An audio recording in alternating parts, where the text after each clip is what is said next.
अगला चैप्टर शुरू करते हैं हम लोग हैं अर्थशास्त्र 12वीं कक्षा का। नाम है व्यापारिक बैंक एवं शाख सृजन। तो सबसे पहले जान ले व्यापारिक बैंक है क्या, या व्यापारिक बैंक कहते किसे हैं। तो बैंक सामान्यतः दो प्रकार का होता है, सरकारी प्राइवेट को आप छोड़ दो, लेकिन बैंक होते कितने प्रकार के हैं। एक होता है केंद्रीय बैंक, जो किसी देश की बैंकिंग व्यवस्था के जो शीर्ष पर होता है, एपेक्स पॉइंट पर होता है, उस बैंक को केंद्रीय बैंक कहते हैं, जो देश के मुद्रा व्यवस्था पर पूर्णतः नियंत्रण रखने का काम करती है। उसका काम मुनाफा कमाना नहीं होता है। लेकिन उस केंद्रीय बैंक के नियंत्रण में रहकर काम करने वाला एक और बैंक है, जो जिसका उद्देश्य होता है मुनाफा कमाना, जिसका उद्देश्य होता है लाभ कमाना। तो मुनाफा कमाने वाली या लाभ कमाने वाली जो बैंक है, उस बैंक को हम व्यापारिक बैंक के नाम से। तो सबसे पहले बैंक को पढ़ने से पहले, व्यावसायिक बैंक को पढ़ने से पहले हम ये जानना होगा कि बैंक शब्द आया कहां से है। अंग्रेजी में क्या कहते हैं, BANK, गलत कि सही। ये बैंक शब्द आया कहां से है, तो अलग अलग विद्वान अलग अलग बात कहते हैं, अलग अलग देश से लेते हैं। लेकिन ये जो बैंक शब्द है वह इटालियन भाषा के शब्द, कौन भाषा। और एक नया प्रश्न होगा कि इटालियन भाषा कहते किसे हैं। तो इटली एक देश है यूरोप महादेश का, जिसकी राजधानी क्या है, रोम। तो इटालियन भाषा के शब्द बैंकों से, किसे, इटालियन भाषा के शब्द बैंकों से बैंक शब्द की उत्पत्ति हुई है। एक विद्वान कहते हैं कि बैंक शब्द की उत्पत्ति फ्रेंच या फ्रेंच भाषा के शब्द बैंके से हुआ है।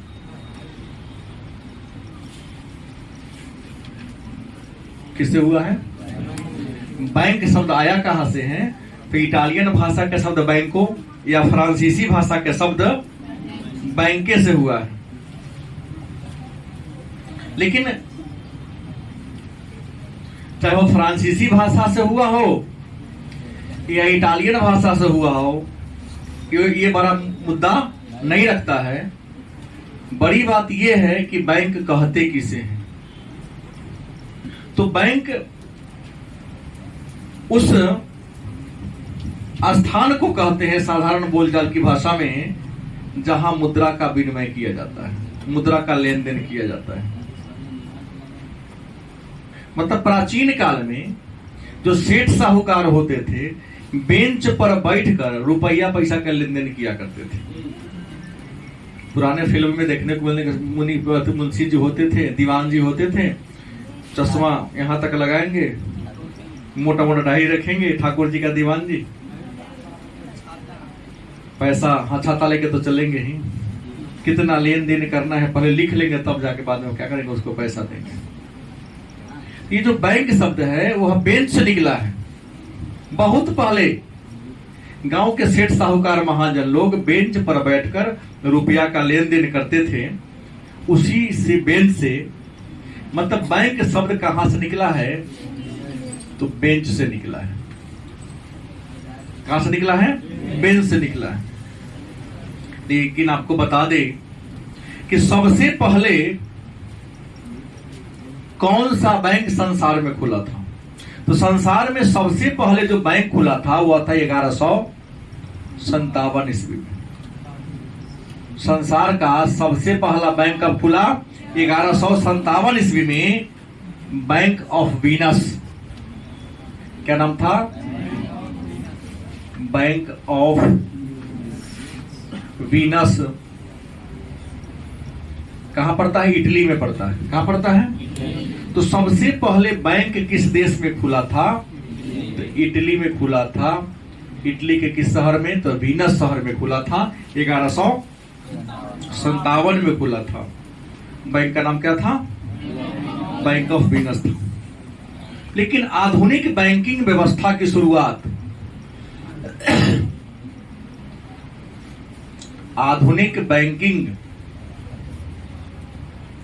व्यवस्था या बैंकिंग प्रणाली की शुरुआत कब? 17वीं सदी में मानी जाती है। मतलब 1801 के बाद ही मानी जाती है। 17वीं सदी में ही आधुनिक बैंकिंग व्यवस्था को उदय माना जाता है।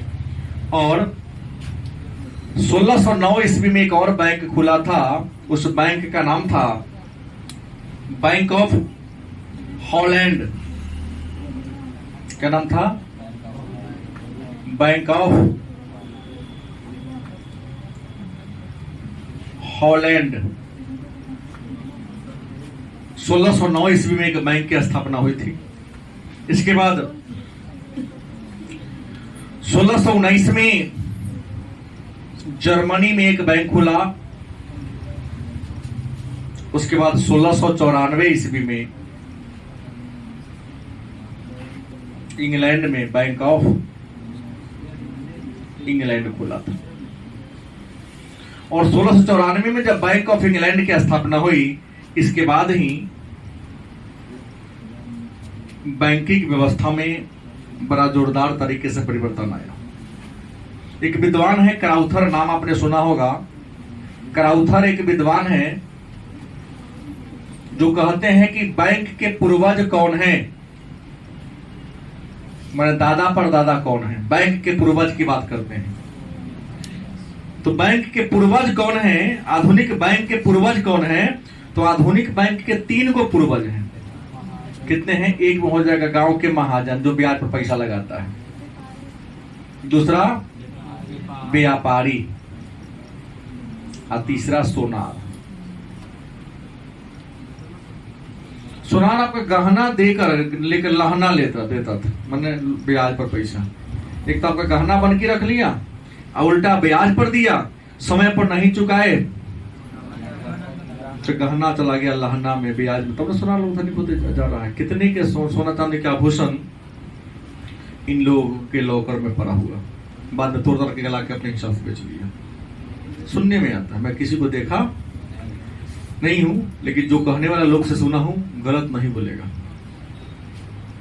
गरीबी इतनी ज्यादा थी कि जो बंधक में रख दिया, सधाने की क्षमता हुई नहीं, तो उसने अपने सामान को ही क्या कर लिया, बाज गया। और 100 रुपया का आभूषण पर ये लोग 40 रुपया 50 रुपया देते थे। तो उसको कोई नुकसान थोड़ी नहीं था, नाफा ही नाफा था। तो इसलिए कहा क्राउथर ने कि आधुनिक बैंक के पूर्वज क्या है? वो 3 गो पूर्वज है। कोई दिक्कत? अब सवाल है, तो व्यापारिक बैंक की विशेषता क्या है?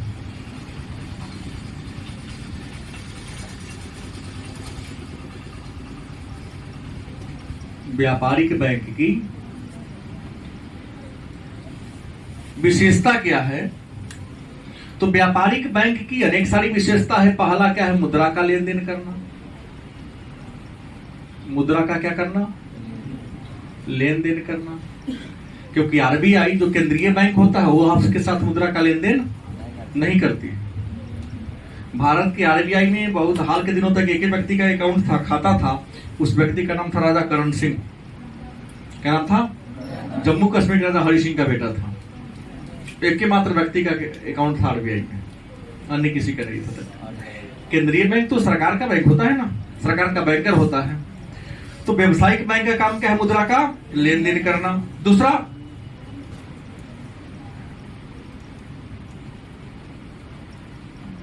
जनता को ऋण देना।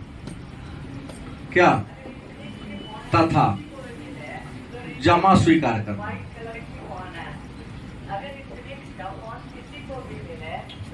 कहने का मतलब जनता को ऋण देना, बैंक देती है, तथा जमा क्या करना? जनता के जमा को स्वीकार करना। माने आपकी छोटी छोटी बचत होती है, आप कहाँ रखने जाते हो? बैंक कहते कि आप हम न लेंगे पैसा। तीसरा उद्देश्य क्या है? लाभ अर्जित करना। बैंक क्यों खोला गया है? लाभ अर्जित करने के लिए। चौथा है साख का निर्माण करना। माने विश्वास का निर्माण कौन करता है? साख। साख का निर्माण बैंक ही करता है। तो बैंक की विशेषता क्या है? तो ये बैंक की बहुत सारी विशेषता है, लेकिन ये जो विशेषताएं हैं बैंक की क्या है? मूल विशेषताएं। अब सवाल है, तो बैंकों की कार्य क्या है? अगर हम बात करते हैं व्यापारिक बैंक के कार्य,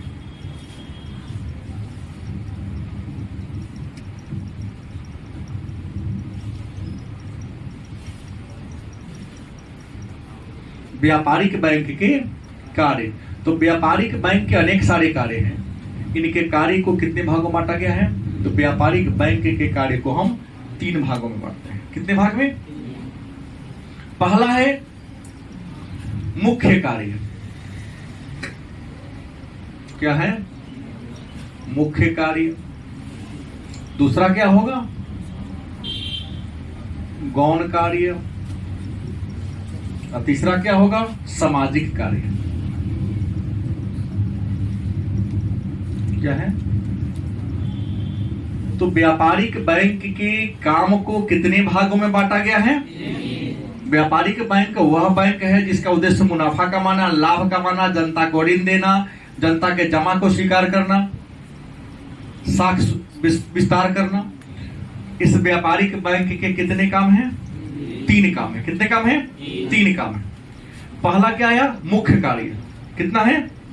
मुख्य कार्य। तो व्यापारिक बैंक का जो मुख्य कार्य है इसको 3 भागों में बांटा गया है।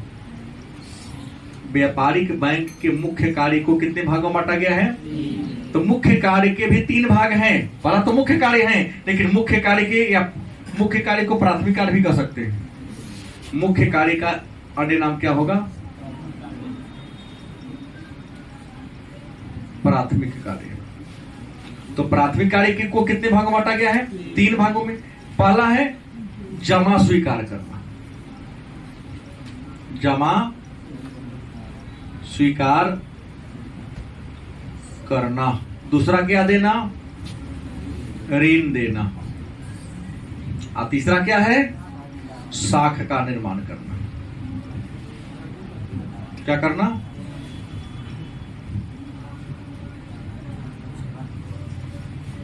कोई दिक्कत? व्यापारिक बैंक के प्राथमिक कार्य को कितने भागों में बांटा गया है? ऐसे व्यापारिक बैंक के कार्य 3 हैं।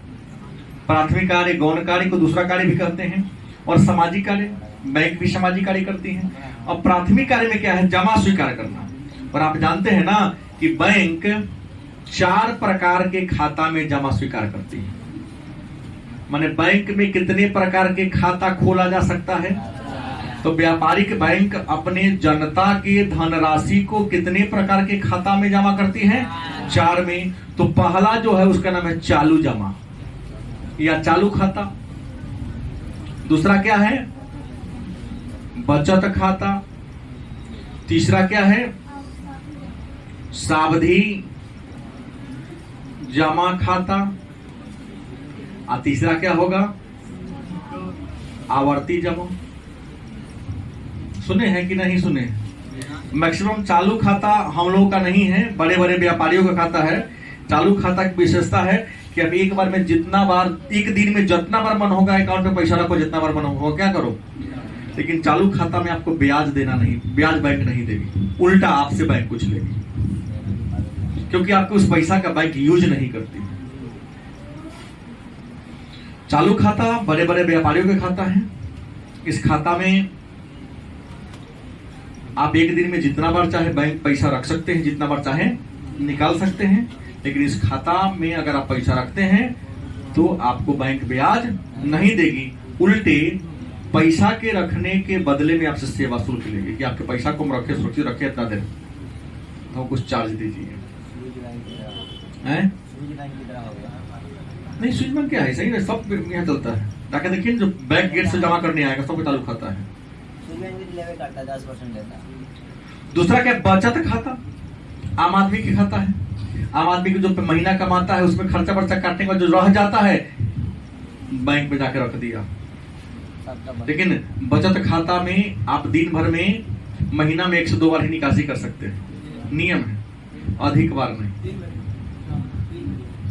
हाँ, उस ज्यादा आप 3-4 वर्ष से अधिक नहीं कर सकते। उसके बाद सावधि जमा खाता जरा कहते हैं एफडी, फिक्स डिपॉजिट, एक निश्चित अवधि के लिए नहीं होता है कि 10 वर्ष में दुगुना कर देंगे, 9 वर्ष में दुगुना कर देंगे। फिक्स डिपॉजिट इसको एफडी कहते हैं। और चौथा को ना आवर्ती जमा, माने एक आवर्त के रूप में महीने महीने के हिसाब से। कि पान के दुकानदार, चाय के दुकानदार, दवा के दुकानदार, एजेंट उसके दुकान पर सामने बैग लेके घूमते रहता है, 100 रुपया रोज के हिसाब से जमा करता है। वो डेली 100 करता है, लेकिन जो जमा करता है तो महीना पर जमा होता है कि हर महीने टारगेट लगता है कि हम 10,000 जमा करेंगे, 20,000 जमा करेगा, अपने इनकम पर जमा करता है। तो एक आवर्त के रूप में महीने के हिसाब से, 3 महीना के हिसाब से, 6 महीना के हिसाब से अगर आप बैंक में धनराशि जमा करते हो तो उस खाता को कहते हैं आवर्ती जमा।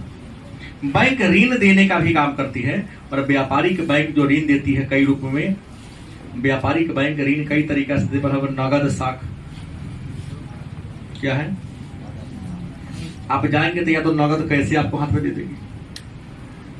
दूसरा अधिवी कर्ज क्या है, अधिवी कर्ज। अधिवी कर्ज लेकिन सबको नहीं मिलता है। अधिवी कर्ज उसी को मिलता है जिसका अकाउंट चालू खाता है। अधिवी कर्ज का मतलब होता है कि आपके अकाउंट में जितना राशि है, अगर आपको जरूरत उससे ज्यादा पैसा का हो गया तब चेक कर दीजिए, बैंक आपको दे देगी। जैसे अकाउंट में 10 लाख रुपया है और आपको अचानक 15 लाख रुपया की जरूरत है, तुम जान लिया कि मेरे अकाउंट में कितना है, 10 लाख है, तुम 15 लाख का चेक काट दो। बैंक अपना तरफ से बिना क्वेश्चन किए तुमको 5 लाख रुपया एडवांस दे देगी। लेकिन शर्त है कि 45 दिन का एक शर्त देती है, कोई कोई बैंक 60 दिन का भी देती है, कोई महीना बैंक 30 दिन का ही देती है, कि उतना दिन के अंदर में उसका पैसा लौट जाना चाहिए। नहीं लौटेगा, जैसे क्रेडिट कार्ड का कैसे मिलता है कि आपके अकाउंट में पैसा नहीं है, आपको हर बैंक ने आपके मतलब ट्रांजेक्शन के आधार पर क्रेडिट कार्ड दे दिया है, आप मार्केटिंग कर लो, 45 दिन के अंदर उसका पैसा सधा दिए तो 1 रुपया ब्याज नहीं लगेगा, और नहीं तो उसके हिसाब पर वो ब्याज लगेगा कि 4 रुपये वाला महाजन ठीक है, कस कर, क्योंकि आपको फ्री दिया है ना, आपकी इज्जत को बचा लिया ना, कि आपके अकाउंट में 10 लाख रुपया है, चेक काट दिया लमोरा, हाथ बढ़ा के 15 लाख। तो बैंक आपके सम्मान को रखी, तो आपका फर्ज बनता है कि आप समय सीमा के अंदर बैंक के धनराशि को क्या कर दे, वापस कर दे। लेकिन याद रखिएगा, अधिवी कर्ज बचत खाता पर नहीं मिलता है, जब मिलता है तो मैंने पैसे वाला को सब चिंता है, गरीब को कोई नहीं चिंता है। गलत सही। अधिवी कर्ज। तीसरा ऋण एवं अग्रिम।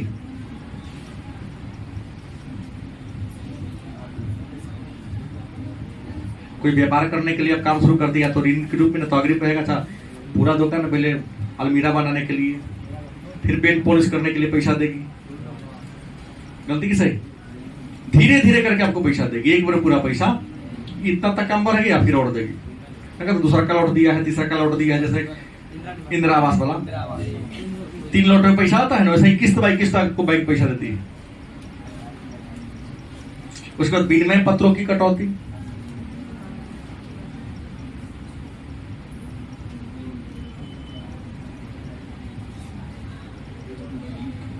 ऋण देने में क्या होगा, विनिमय पत्र जो होगा, उस विनिमय पत्र को भी क्या कर सकती है, कटौती कर सकती है। मन में प्रश्न होगा कि विनिमय पत्र क्या है, या विनिमय पत्र की कटौती का मतलब क्या होता है।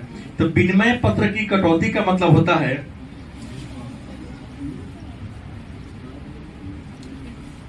कि मान लो कि हम बैंक के कंज्यूमर हैं, ग्राहक हैं, और मेरे पास कुछ पत्र है, तथा किसान विकास पत्र, एनएससी कुछ पत्र है, और हमको तत्काल पैसे की जरूरत है। तो हम क्या करेंगे, तो जाकर के डेट पूरने वाला 2 महीना के बाद, लेकिन पैसा हमको अभी चाहिए, तो बैंक उस पैसा में से कुछ पैसा क्या करेगा, काट लेगा। अब बाकी जितना धनराशि होगा आपको क्या करेगा, दे देगा। उस पर लिखवा लेगा कि यह धनराशि समय पूर्णे पर फलाने आदमी को या फलाने बैंक को दे दिया जाए, क्योंकि हमने अपना पैसा अग्रिम में पा लिया है। तो विनिमय पत्रों की क्या करेगी, कटौती करेगी। और सरकारी प्रतिभूति में निवेश,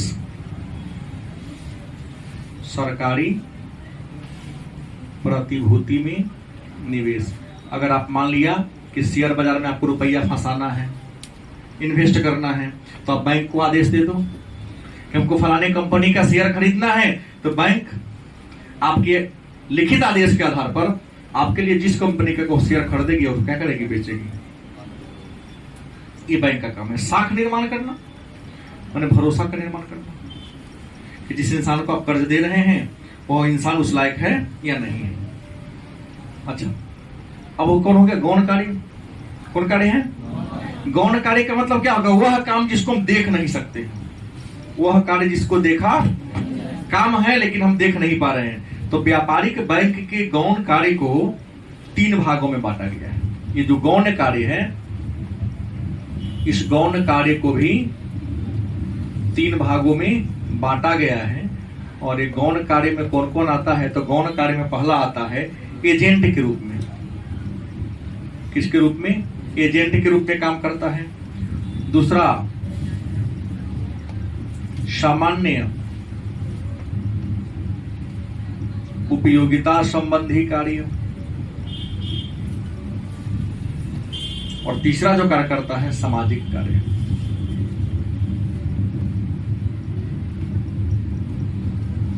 तो प्रश्न है कि व्यापारिक बैंक आपके एजेंट के रूप में क्या काम करती है?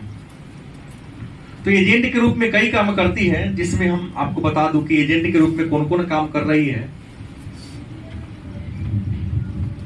तो एजेंट के रूप में काम कर रही है आपका नंबर 1 में विभिन्न मदों का एकत्रीकरण एवं भुगतान।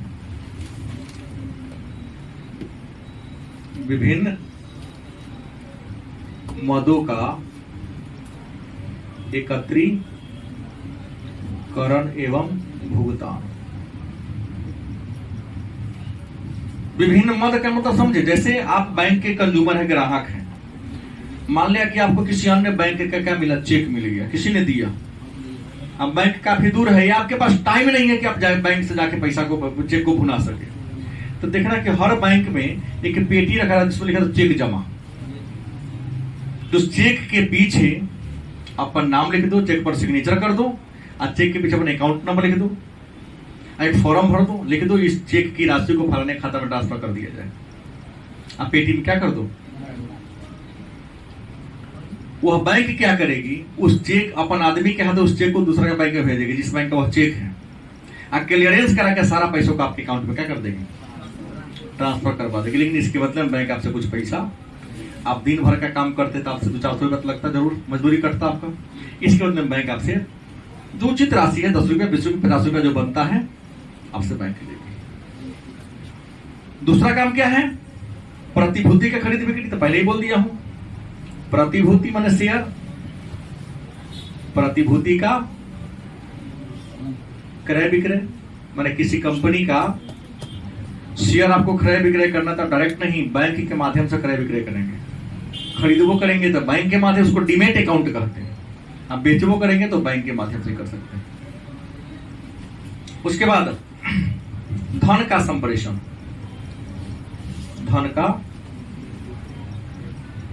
संप्रेषण, धन माने रुपया। आपके रुपया को एक स्थान से दूसरे स्थान पर बैंक भेजती है, कोर बैंकिंग के माध्यम से। एनएफटी, आरटीजीएस, या अभी जो आपके अकाउंट में पैसा है और इसका जो ये करते लड़का सब क्या करते हैं, इसको स्कैन करता है यूपीआई के माध्यम से, जो ट्रांसफर और भीम ऐप, अलग अलग बैंक का अलग अलग ऐप आ गया है ना। हो रहा है कि नहीं? धन का संप्रेषण करता है कि नहीं? एक स्थान से दूसरे स्थान तक रुपया को ले जा रहा है ना बैंक। बहुत सुविधा है। उसका प्रबंधक के रूप में, प्रबंधक या ट्रस्टी आपके धन का मैनेजमेंट करने का काम। इतना पैसा, कितना ब्याज कितना हुआ था, मतलब कितना आपको महीना पर देना पड़ेगा, किस्त कितना चुकाना पड़ेगा, सारा काम आपका बैंक कर देती है। अब कोई दिमाग लगाने की जरूरत नहीं है। उसके बाद विदेशी मुद्रा का क्रय विक्रय। विदेशी मुद्रा का क्रय विक्रय मतलब आप के पास इंडियन रुपया है और आपको अमेरिकन डॉलर चाहिए, तो आपको टेंशन लेने की जरूरत, बैंक के पास जाओ, इंडियन रुपया दो, आपको अमेरिकन डॉलर का क्रय दे देगी। देगी कि नहीं देगी? जैसे नेपाल जाते हो तो आईसी को एनसीएनसी को ऐसे करने वाला बैंक है कि नहीं है? जब नेपाल का इंडिया, इंडिया का नेपाल हो सकता है, तो सब देश का पैसा को बदलने का काम बैंक ही ना करता, तुम्हारे पास कहां से आएगा? हम जहां होता है ना कि करती तो बैंक के हैं। अब सामान्य उपयोगिता संबंधी कार्य क्या है? तो बैंक कुछ अपने जनता के लाभ के लिए भी कुछ उपयोगिता वाला काम करती है। प्रश्न है, तो बैंक सामान्य उपयोगिता वाला काम क्या करती है? तो सामान्य उपयोगिता संबंधी कार्य में पहला काम होगा लॉकर देना। कौन कर देना? लॉकर सुविधा। देखिएगा बैंक में लिखा था यहाँ लॉकर सुविधा उपलब्ध है। आपके घर में जो रुपया पैसा है बैंक में रखेंगे तो गड़बड़ी हो सकता है, इनकम टैक्स डिपार्टमेंट का छापा आ सकता है, आभूषण है चोर डाकू ले जा सकता है। तो बैंक को कहिए हमको लॉकर चाहिए। बैंक आपको क्या एक अलमीरा देगी, पूरा अलमीरा नहीं है, वो खंड देगी अलमीरा का, वो कसका मेन चाबी आप ही के पास रहेगा, जो अंदर लॉकर वो चाबी आप ही के पास रहेगा। जाइए लिखा पढ़ी करा के पैसा उसमें क्या कर दीजिए, रख दीजिए।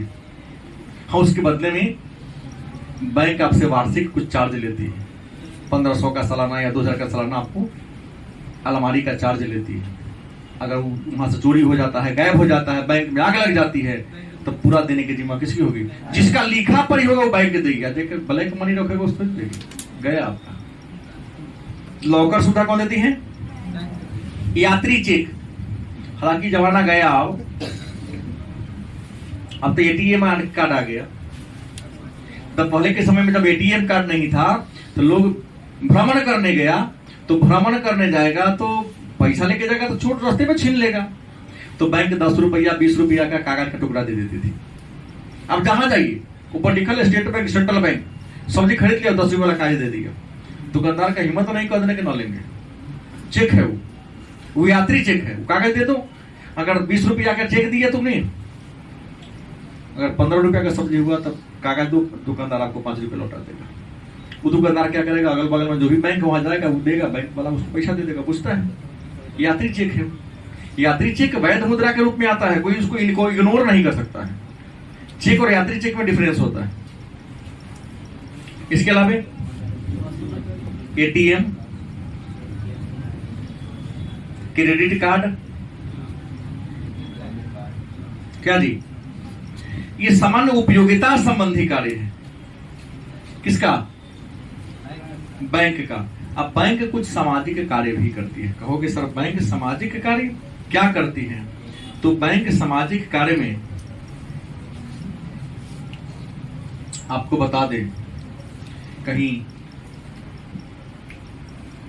आपदा आ जाए, विपत्ति आ जाए, कुछ है, तो इस समय बैंक कुछ समाज में सहायता करने का भी काम करती है। तो आज की क्लास में इतना ही रहने दिया जाए। इसके बाद जो थोड़ा बचा है उस पर कल चर्चा हम लोग करेंगे।